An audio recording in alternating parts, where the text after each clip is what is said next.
Я пидорас. А, парни, я же, кстати, стримлю.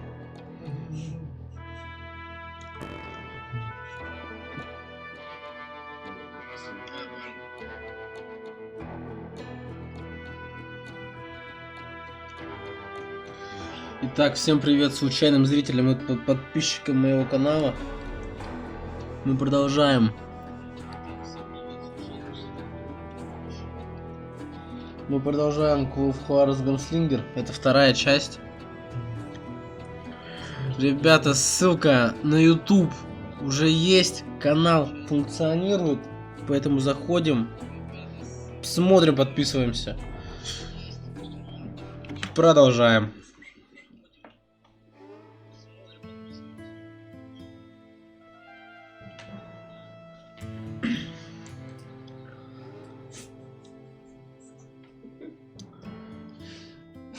Там уже, значит,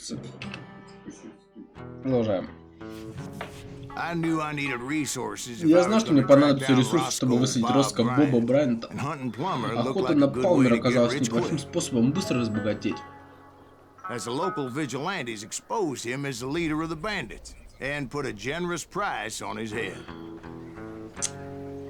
Plummer rallied his gang to plunder one last gold mine before making their escape.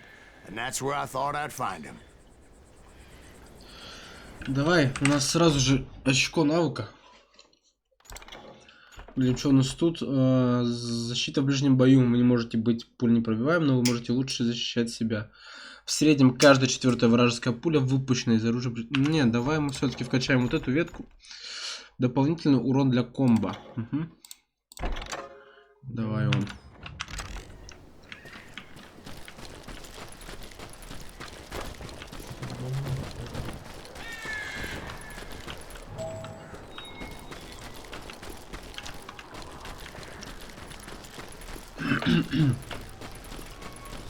Далеко добежать, нет?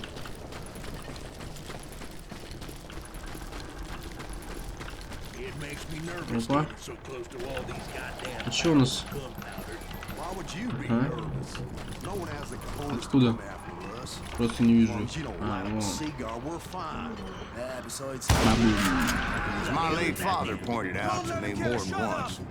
А, еще у нас тут? А, или...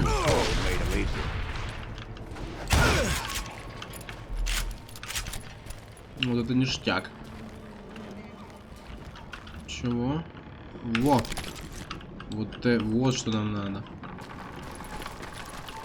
Не зря же все-таки вкачивали ветку. Оп. Давай сюда зайдем. Секрет.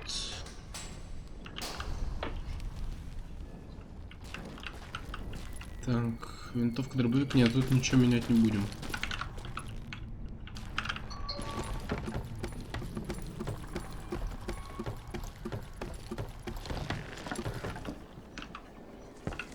Оп, еще лучше.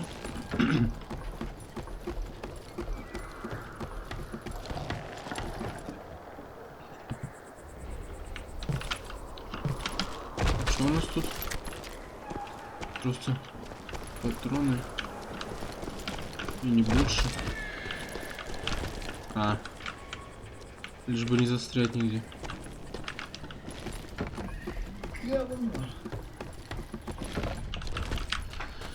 Куда дальше-то идти? Что-то не совсем удупляю.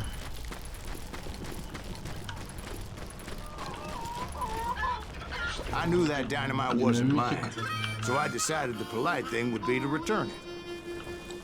It was the biggest gold rush since Sutter's Mill in '48. Unfortunately, prospectors weren't the only ones drawn to those riches. Давай вот так.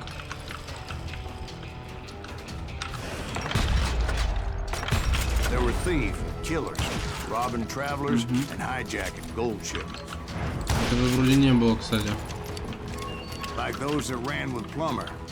Some were just regular folks I knew from town, drawn by greed and easy pickings. Charlie Crow, the blacksmith. James, who worked in the stable. Окей. Напомню маленькую историю. Мы играем за охотника за головами. Но мы на охотника за головами стали не сразу. Мы просто хотели отомстить.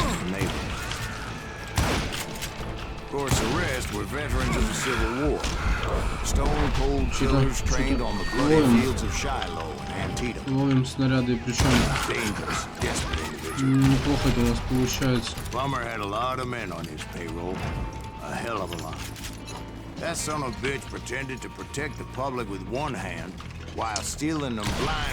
Игра недолгая, но, к сожалению, сюжет именно. Вот сейчас что он говорит.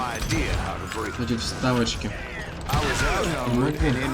Тихо, тихо, тихо, тихо, тихо, тихо.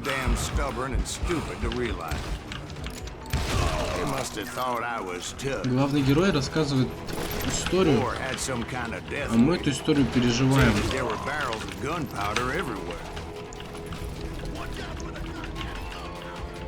Поэтому я думал, что я герой. Давай погодим.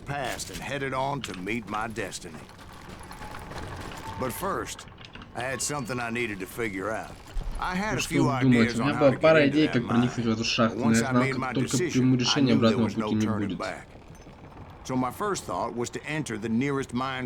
Ближайший вход в штурм, я видел его. Разумно.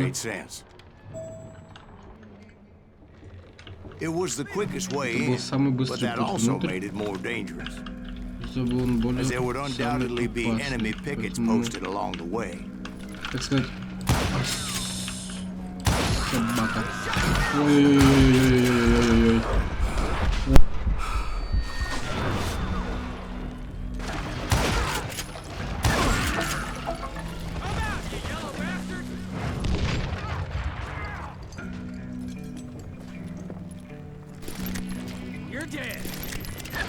Besides, once you enter a mine like that, it's easy to get all turned around.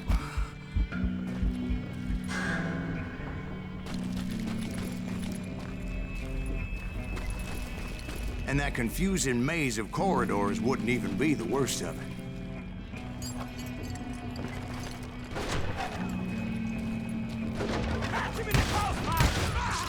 Some of those shafts could be as deep as hell.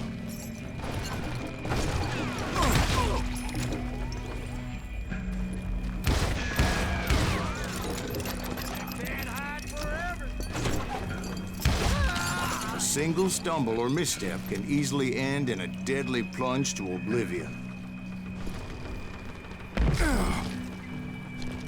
I will drop you down a mine shaft.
This is why I do not like heights.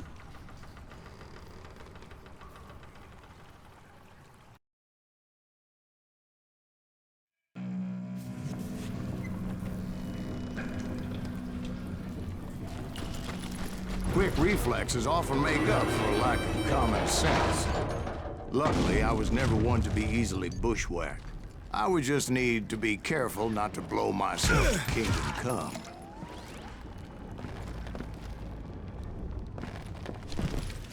With all that gunpowder and dynamite everywhere, a body has to know what he's shooting at. You hear me? One wrong bullet could have turned that mine into a dad-blasted tube.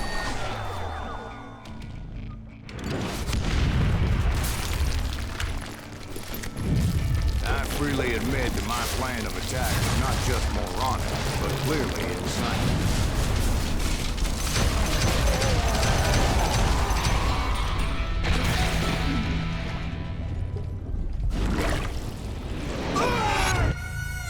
It's a good thing that I abandoned that ridiculous plan before I even tried it.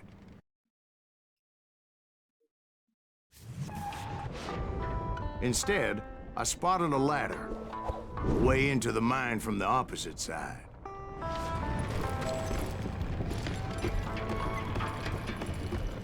It was a long way around, but that approach seemed more sensible at the time. Of course, being I had a problem with heights, that scaffolding scared the bejesus out of me.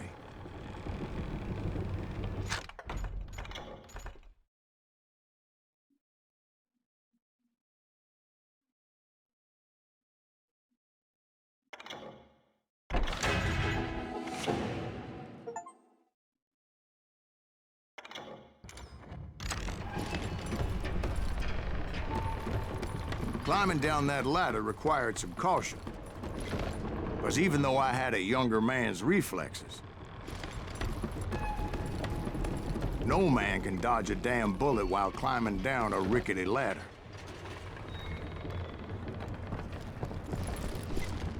I needed to make a leap of faith.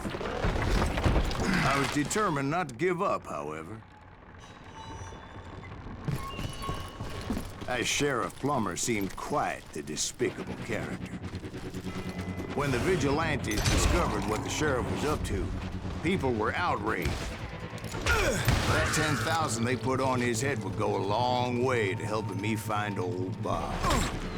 I had made it my mission to settle that score come hell or high water.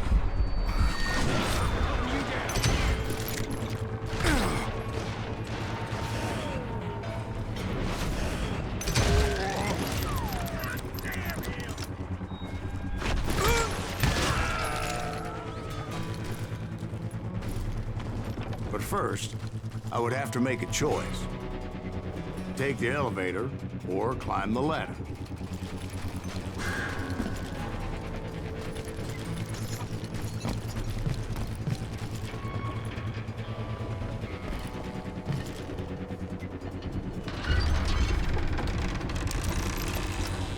I picked the more convenient and more dangerous route. You know this guy? Time to blow your shit up. Me and you.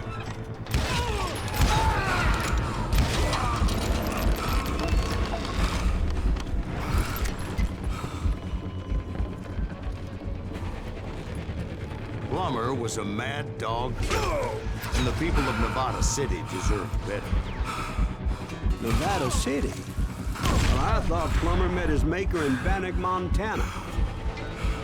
Right, well, he was the sheriff of both places at one time or another, but that's neither here nor there.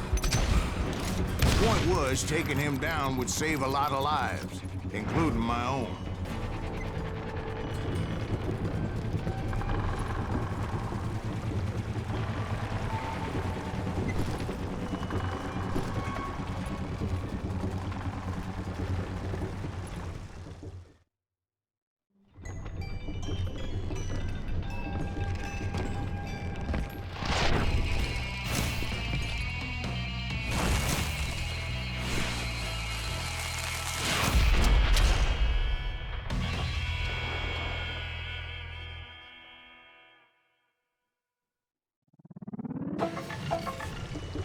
They're gonna bury you. Well, in a million this day is just getting worse and worse for you.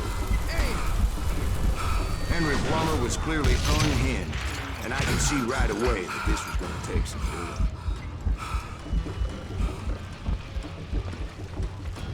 Show yourself.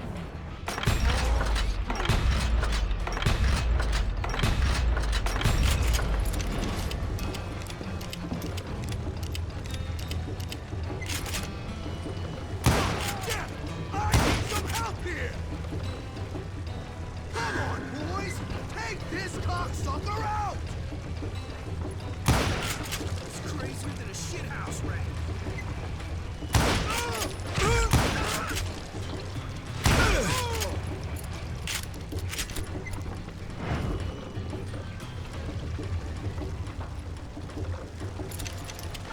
Not just give up and die.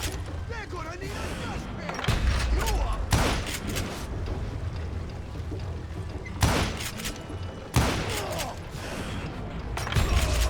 Go boy with him. Just kill him. I'm going all medieval on your ass. Why don't you just join me?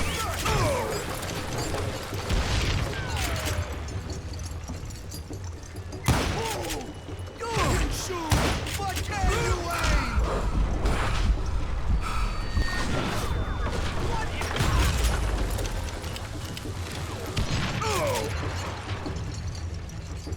I do not deserve to die like this.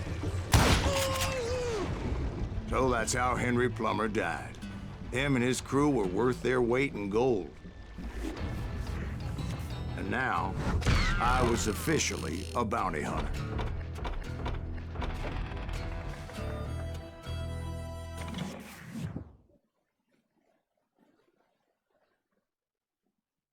So, did you finally go after that Bob feller?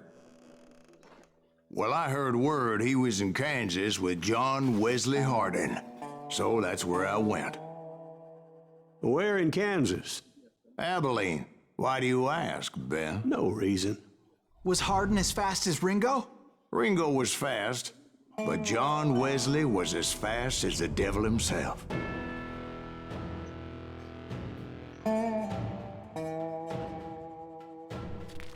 Hell, he killed his first man at 15. From that day forward, he had a price on his head and wouldn't back down for nobody, not even Wild Bill Hickok himself.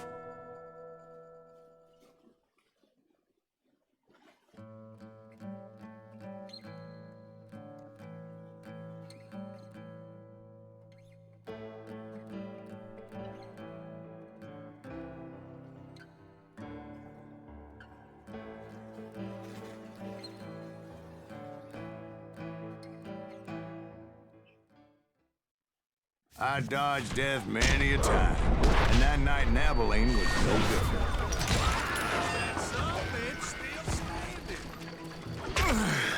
I was there with the intention of finding that bastard Bob and collecting the bounty on John Wesley. I thought the Texas Rangers got Hardin.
I thought the Texas Rangers got Hardin.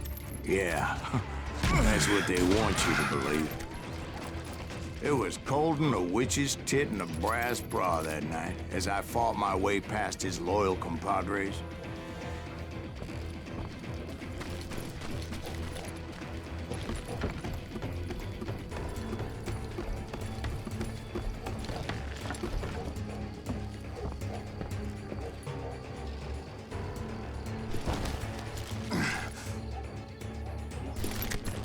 to the very same saloon we're sitting in today.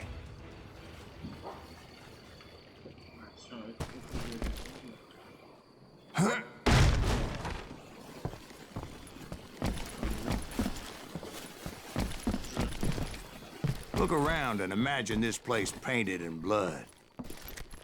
Hardin was waiting for me.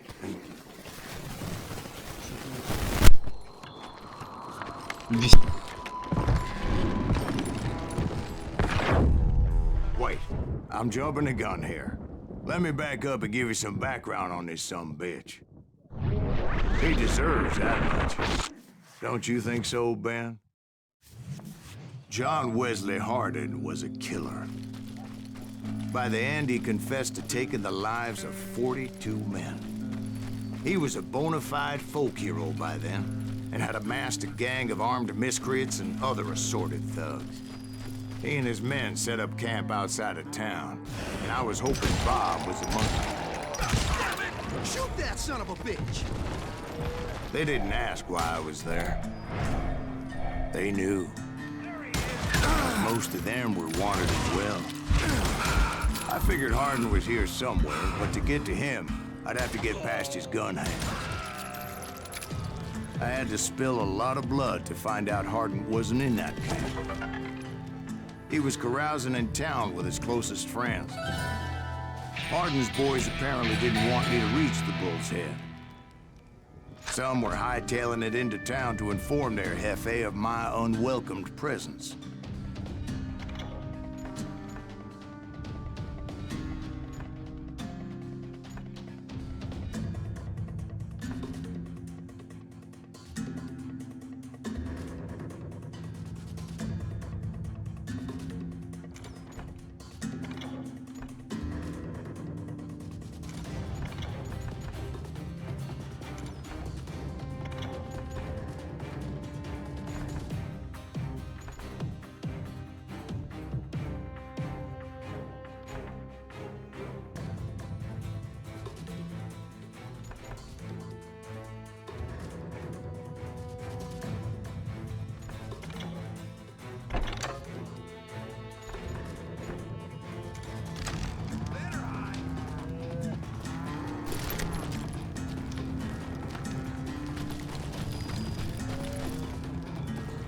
You bastard!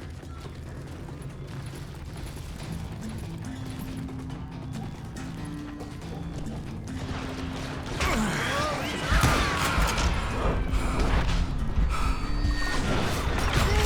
thought I was quick.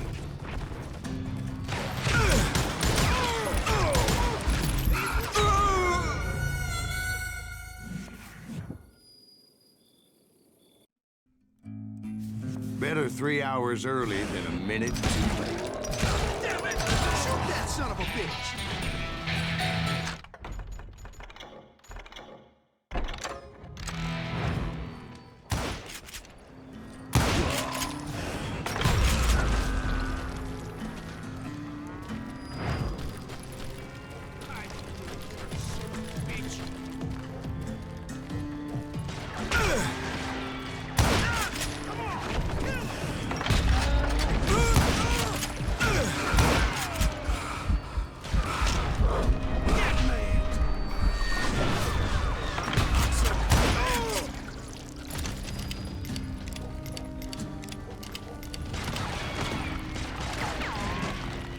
Time to tell Hardin someone's coming for him. Stop that sumbitch! Let the boys know we got another law dog.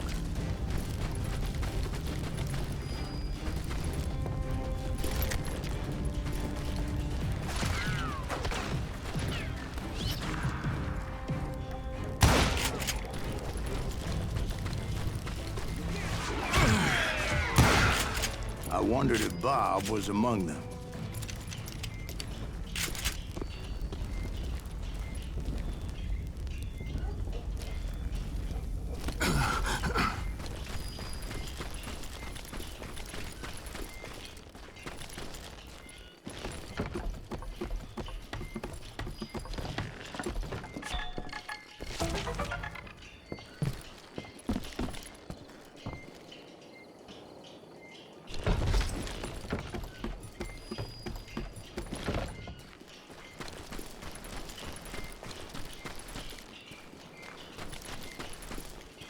and I steeled myself for the fight ahead.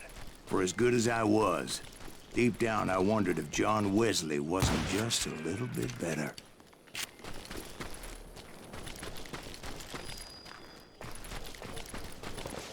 Before I could test my mettle against Hardin, however, I would first need to dispatch his cadre of hired killers. Most of these degenerates were beyond redemption, but John Wesley might have been a different story. I didn't learn until later that that night was in fact his birthday celebration.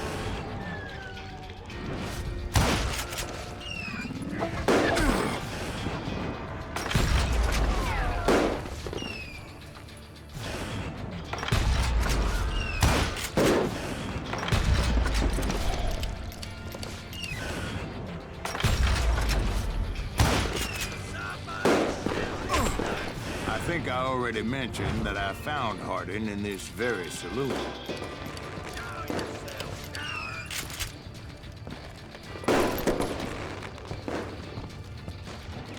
Suffice it to say, nobody there was happy to see me.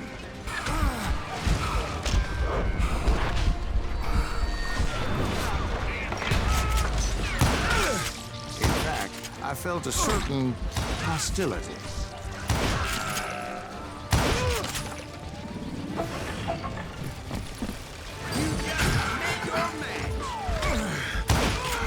I was disappointed that neither Bob nor John Wesley were among the dead.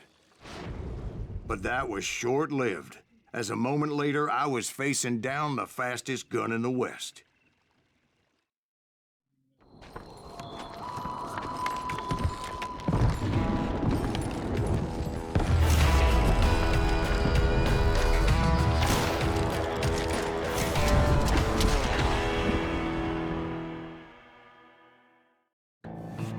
I felt a bolt of adrenaline, or maybe that was fear. He was well known for his tricks, and I knew I'd need my own if I was ever to defeat him.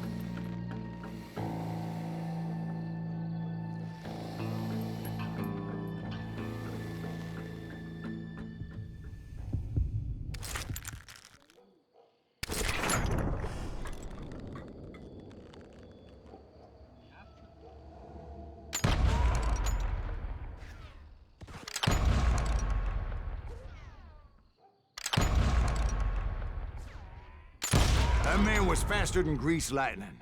But being inebriated as he was, he didn't count his shots. And now, he was at my mercy.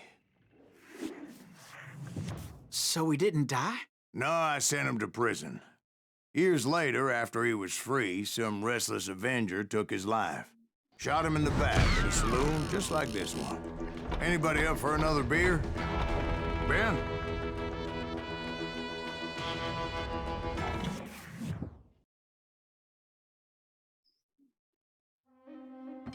Thank you, darling. Yeah, some say revenge is a dish best served cold. So whatever happened to that Bob guy you were after? Personally, I'd like to hear some of your other adventures.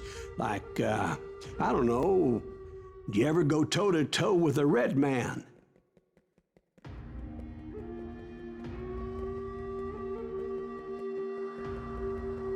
Yes, I did, Ben. I remember once I was after this renegade Apache, Grey Wolf. Strangely enough, revenge was also his primary motivation.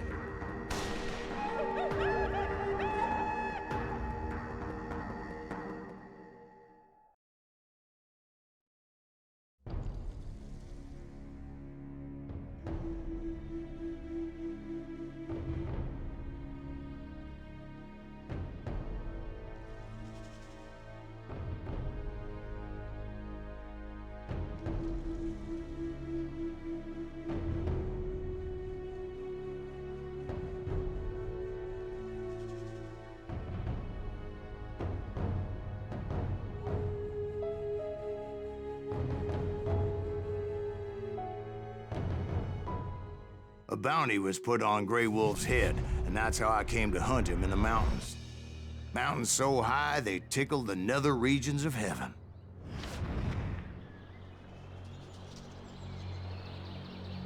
Gray Wolf was a Chiricahua Apache medicine man who had led a war party in revenge for a massacre against his people. The U.S. Army had attacked his tribe during his daughter's secret sunrise ceremony, and the slaughter was unspeakable. I understood his anger, as there's nothing more traumatic than seeing those you love die in a cruel and painful death.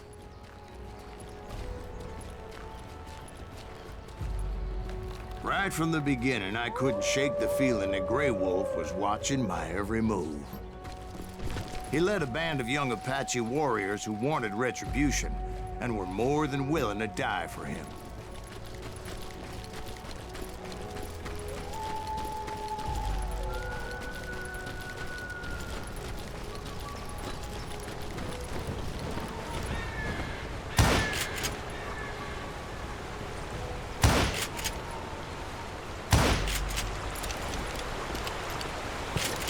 They saw me before I saw them.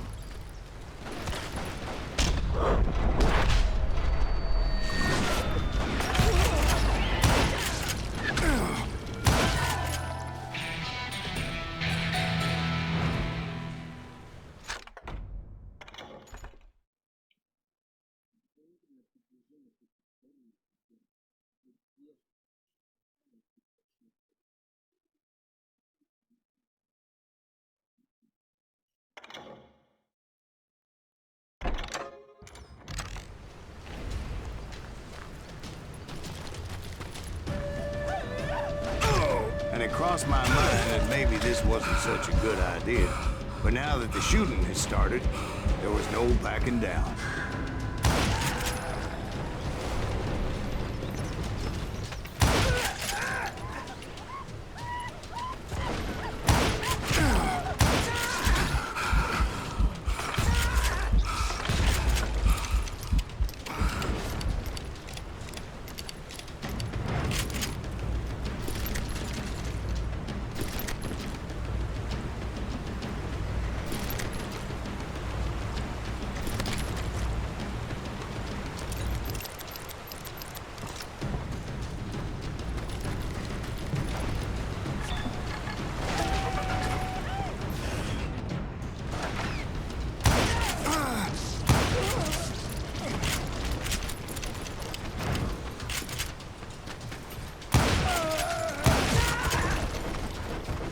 It was rugged country, the winter home of the Chiricahuas, and that's why they had retreated there.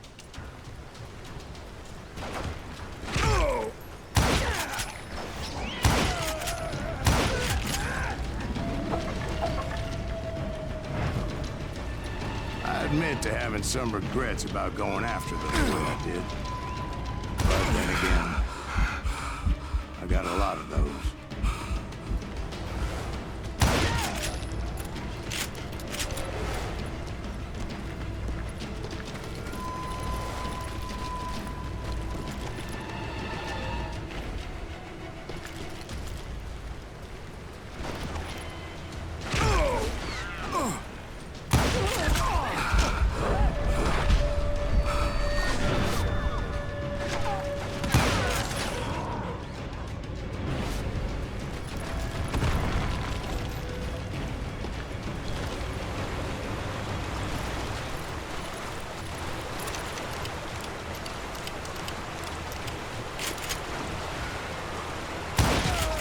Did you find Gray?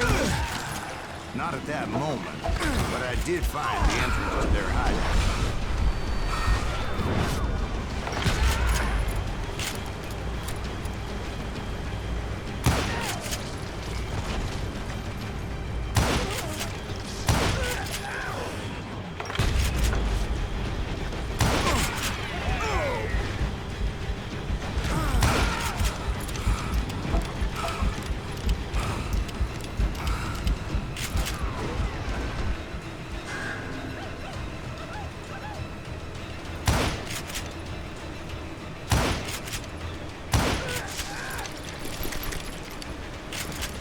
Deep crevice that led to a deeper cave.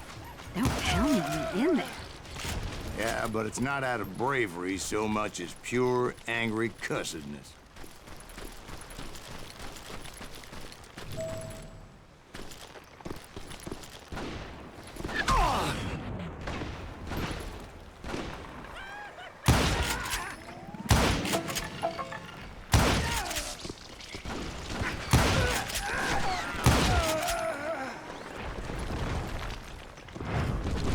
See, back then, I had a stubborn streak a mile wide, and I wasn't about to back down. So it was like pitch black in there? Actually, it was pretty well lit, as they had torches on the walls.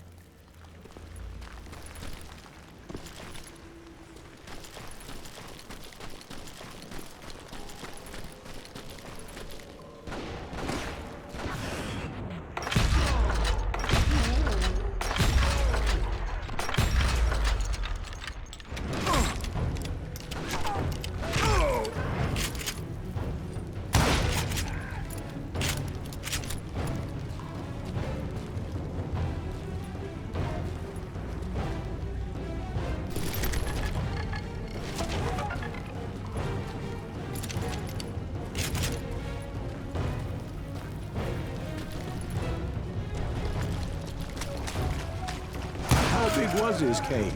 Big as hell, Ben. Chiricahua had hid out there during the Indian Wars.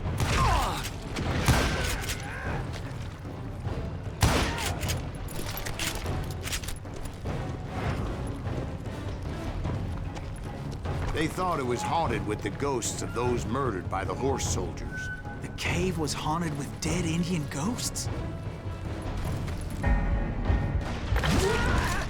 To be honest, I was more concerned with the live ones than the dead ones.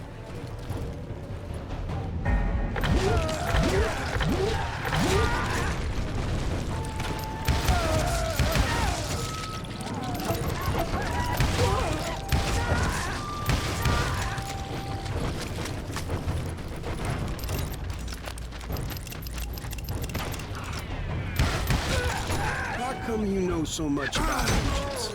A few years back, I was married to 2 Mescalero women. At the same time?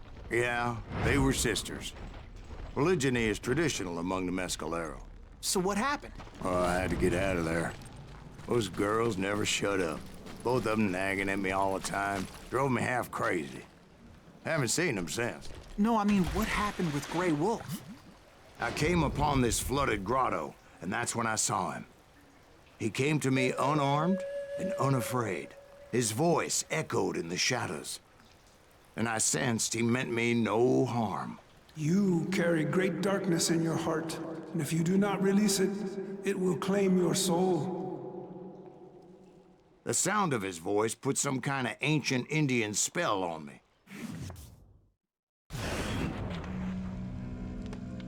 As his story unfolded in my mind, You will come to this place again and kill many more men, and the darkness will grow until it consumes everything that you are. The soul would have no rainbow if the eye had no tears.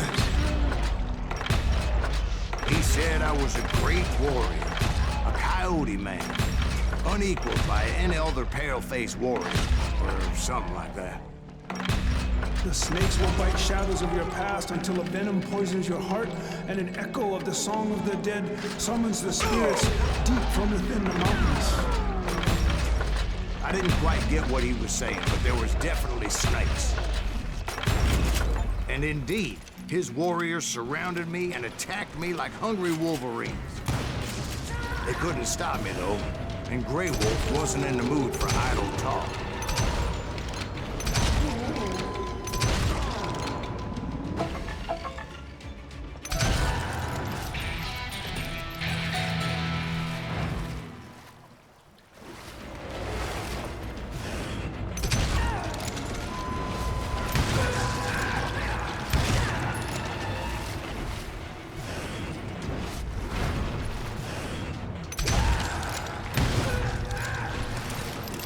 I swear I couldn't see any way out of this trap. But suddenly, one just appeared. Kind of like a miracle.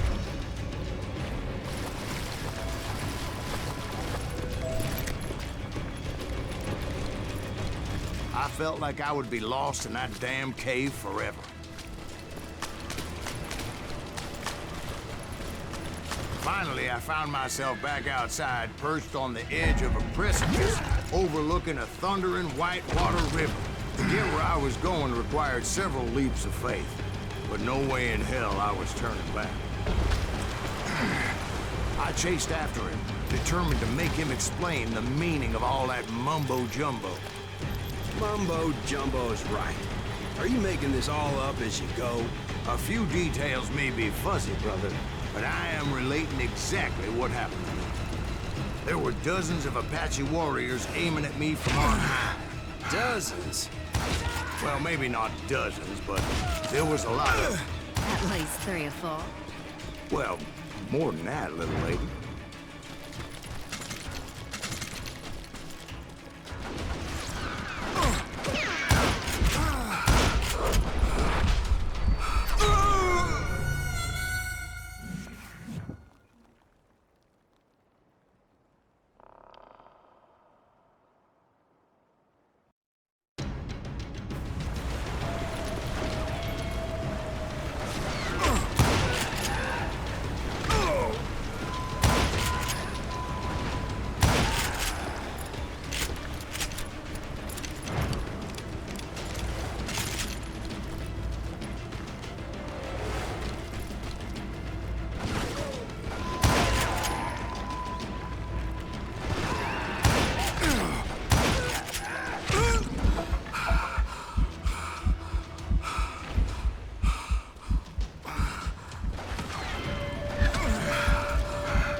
I had a steep climb up creek ahead of me and scrambled up those rocks like a mountain goat.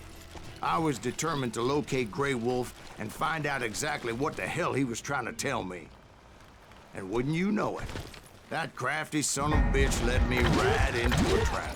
What kind of trick? Well, son, there had to be at least 100 Apaches surrounding me. 100? God be my witness. Oh, come on. Who are you kidding? Hey, I believe you. Come on, tell us how it ended. All right, but I'm not gonna drag this out. Where were we? You were surrounded by 100 Apache warriors. Well, I didn't take the time to count them exactly, but there were a lot of them.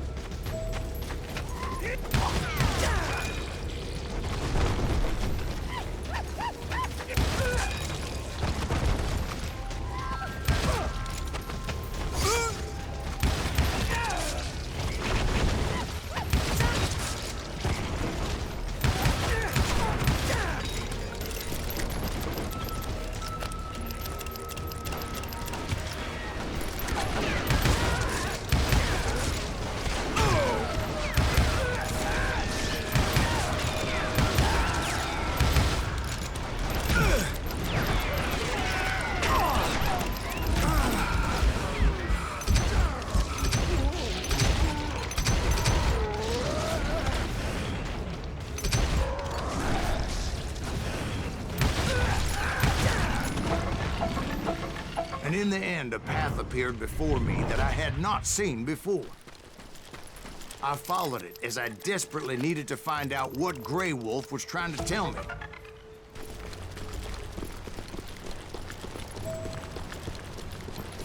But it was like that son of a bitch disappeared into thin air.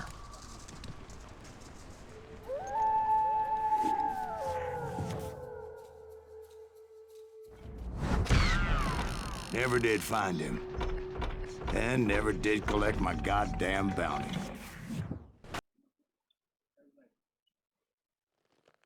Thank you, darling. It's interesting how the truth can sometimes seem, might malleable, depending upon your point of view. Like how those dime novels make you out to be something you're not? Jack, don't be starting trouble. No, he's right. They do tend to exaggerate. Did they exaggerate your part in taking down the Daltons? Well, I was there in the flesh, boy, so I saw what happened firsthand.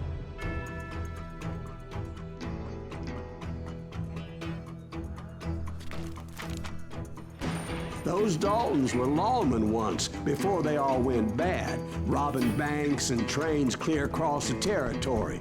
Until Coffeeville, of course. I was one of the citizens who took up arms that day. Fighting on the side of right? I did my best, sir. We all did.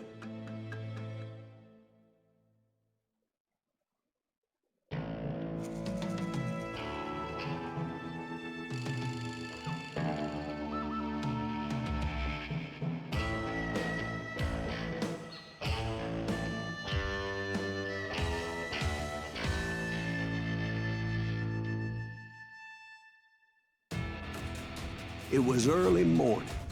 One of my friends was a local gunsmith, and he handed out firearms to anybody who'd take one. You see, the Daltons got it in their heads to rob 2 banks at the same time. 2 banks on the same damn street. Story was Bob Dalton's girl was always riding him about how he had no ambition. Oh, you're nobody next to Jesse James, she'd say. Finally, the bastard took his brothers to Coffeyville just to shut her up. Right. It's always the woman's fault.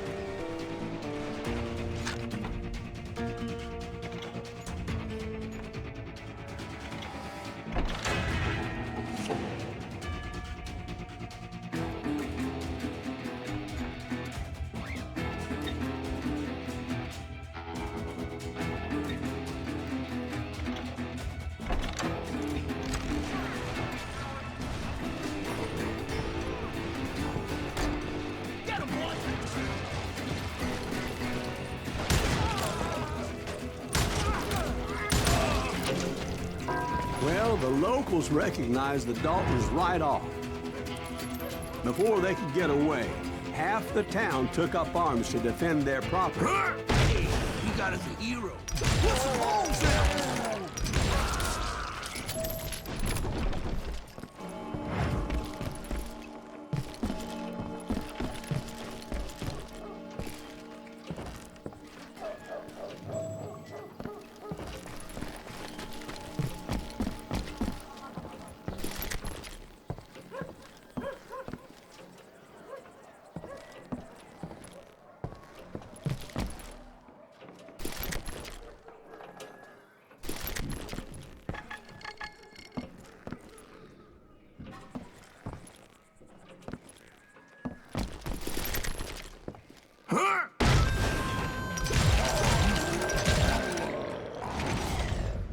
The brothers paid dearly for their stupidity, but everybody knows they had it coming. There's more to it than that. I read all about that day, so I know for a fact that it went down very differently. First of all, it was high noon. A posse of U.S. deputy marshals were on the rooftop across the street. Get ready, boys. They're gonna make a move. The lawmen had been tracking the Daltons for months. Now they finally had them dead to rights. Among them was a bounty hunter feared by many a lawbreaker. The marshals tried to get the Daltons to surrender. They'll give up eventually. You just gotta bring the son of bitches out. This bounty hunter knew that the brothers were far too proud to ever lay down their guns.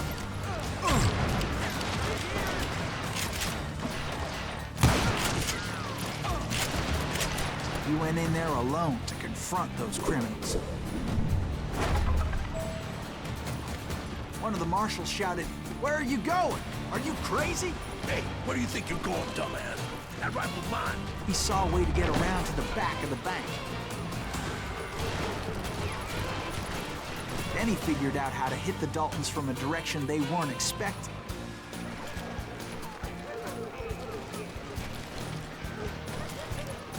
From above.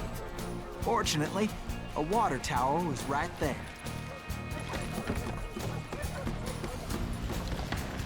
A moment later, he was climbing up a steep ladder, laughing at danger as he did.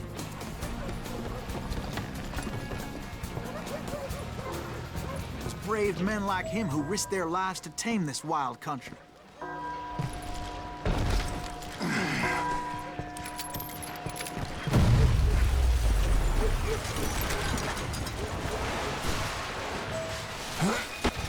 We've got company. Heroic men like him, who did what other men couldn't or wouldn't to make this country free. Like Jim Bowie and Davy Crockett, who died defending the Alamo.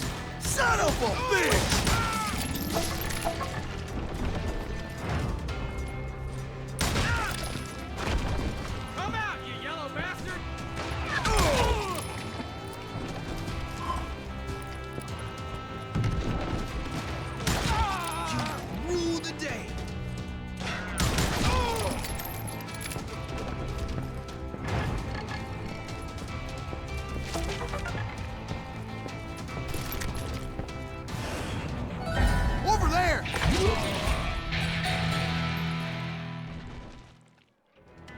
That's Silas Greaves.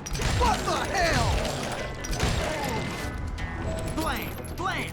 He came away victorious, taking down those thieving Daltons.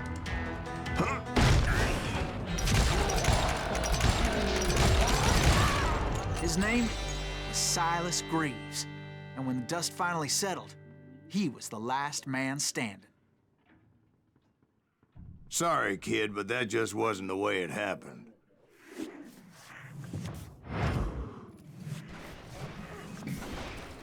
It was early evening, not high noon. The Daltons blew up a safe, and were all set to hightail it out of there. I was late to the party, and Coffeyville was already up in arms. Those pathetic deputies surrounding the bank were dropping like flies.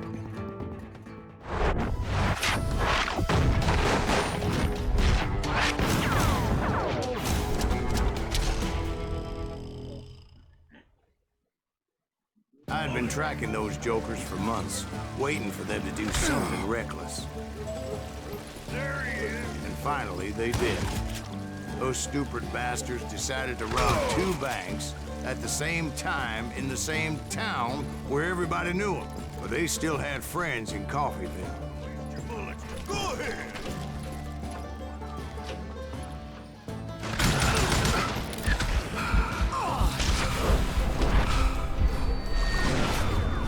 Did I see that right? Dude, I dare you!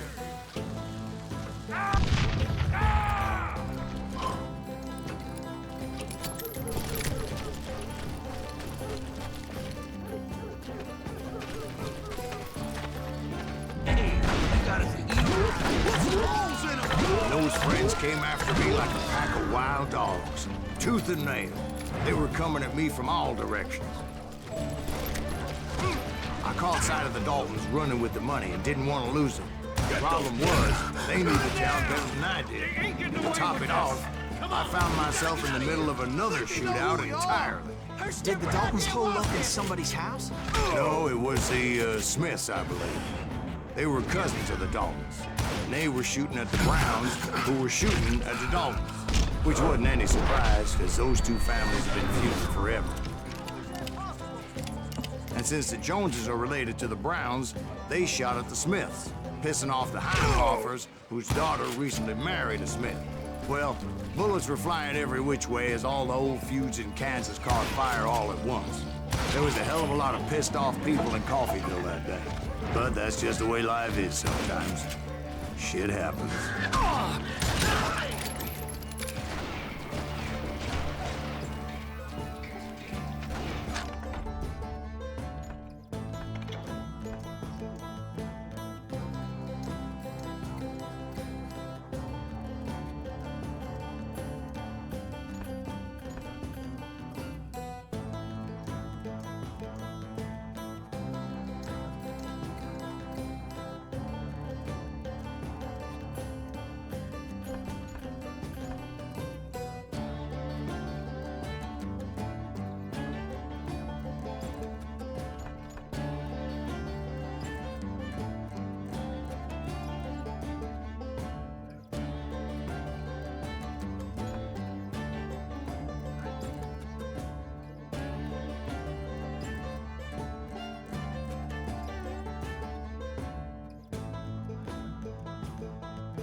Dalton boys knew I would never give up.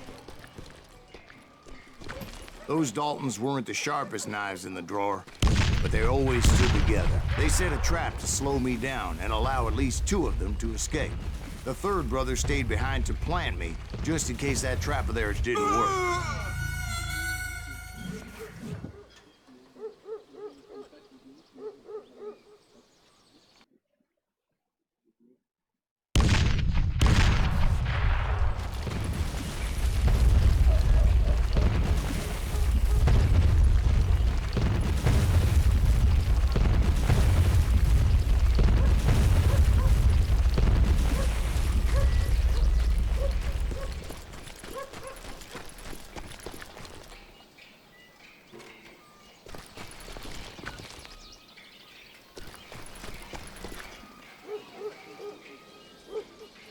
It was Emmett, the youngest, and he decided to stand his ground and face me down. I ain't afraid of you, Silas Greaves. This is where it ends for you. He was determined to protect his brothers. I understood how he felt. Taking me on all by his lonesome wasn't exactly a recipe for a long life.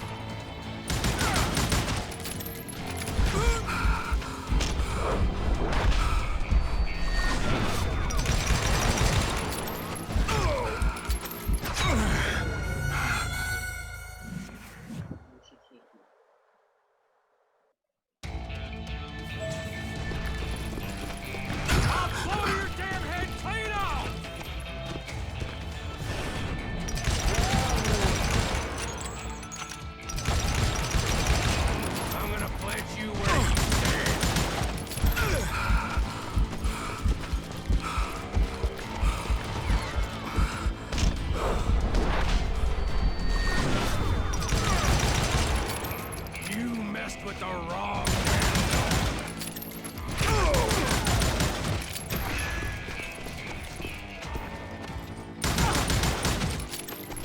I'll blow your damn.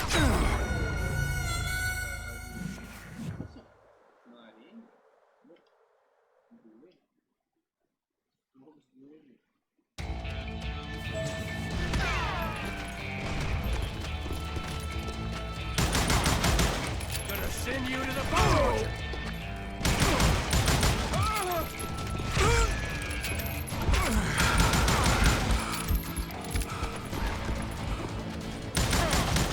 You are dead, Lalo.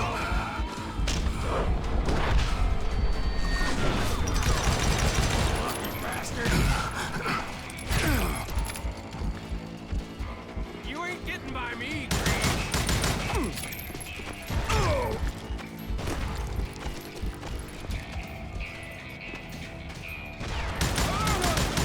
It's hog killing time.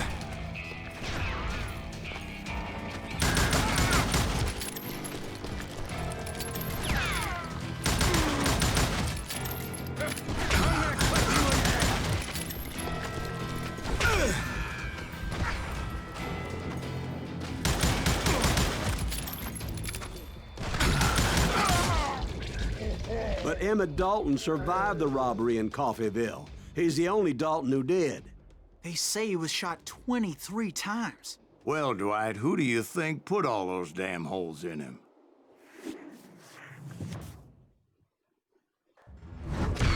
But I have to admit, that boy had grit.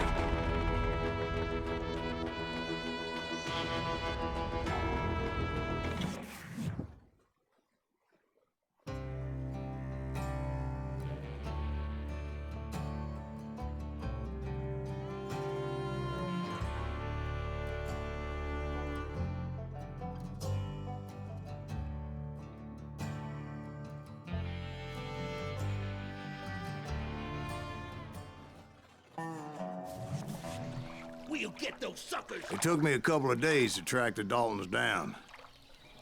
They can't get away with this. And in that time, a whole posse of local vigilantes offered to lend a hand. We'll track him to the ends of the earth. They seemed as determined as me to find those outlaws. But as we headed into those swamps, it was like I had my own private army. There was no way those boys were getting away this time.